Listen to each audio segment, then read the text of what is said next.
Mercedes team principal Toto Wolff has confirmed he has held a first chat with Lewis Hamilton over a new contract, but insists there is no rush to complete a deal. The 7-time champion enters his 11th campaign with the Brackley-based team off the back of a disappointing 2022 season, in which he failed to score a pole position or win for the first time in his Formula 1 career.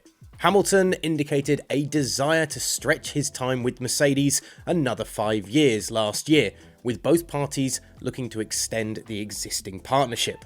But speaking after the launch of the new W14, Wolff explained, "We've done a few of these contracts in the past and they change little from iteration to iteration, so it is not usually complex apart from the obvious terms. We've had a first chat, but I don't want to commit to any timeline because it's not important to him or to us at this stage. It runs a full year and we are going to find the right time." At 38 years old, Hamilton is the second oldest driver on the grid after Aston Martin's Fernando Alonso, but adamant there is no deterrent for any aspect of a potential deal, Wolff said, "The age 38 plays no role for this next contract. If you look at how well top athletes in the world have pushed the boundaries, I'm thinking about Tom Brady, who is 44 or 45 and still on the pitch throwing a ball and being tackled, so the age plays no role." On the financial aspect of a contract extension, Wolff added, "We have always found good solutions that have found good value for the team and for the sport, and on the other side, I think Mercedes is the place he wants to be. These things have never been a contentious point, but nothing is dragging on." Elsewhere, Fernando Alonso is adamant his early stages at Aston Martin will require him to learn from Lance Stroll. Now, some may question what a 2-time world champion would have to learn from a 24-year-old, but Alonso is adamant Stroll is entering his 5th season with the team, will have plenty to offer the Spanish driver.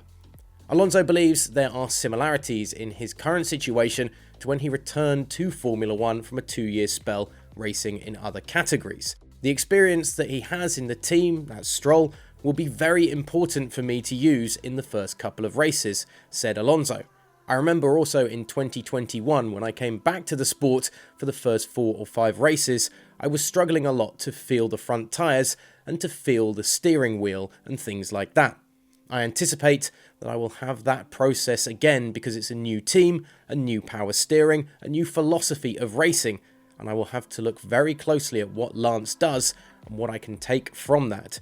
So I think it's a win-win for the team because we will benefit from both sides of the garage and try to go faster, each of us."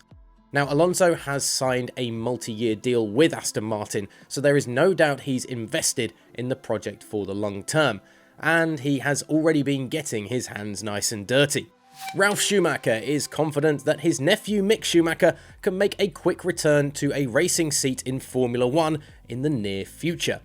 Mick was replaced at Haas by Nico Hülkenberg for this new season coming up, and sealed a move to Mercedes where he will operate as a reserve driver in 2023. Now, Mercedes has also agreed to share its reserve driver with McLaren, as it has done in previous years, meaning that Schumacher effectively has 4 chances of returning to the grid this season. Should any one of Lewis Hamilton, George Russell, Lando Norris or rookie Australian Oscar Piastri find themselves unable to drive this year, then Schumacher would be in line to replace them.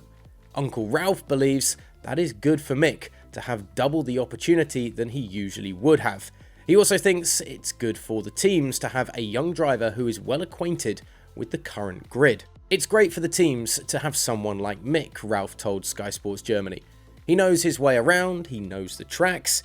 Mick is virtually fresh out of the car.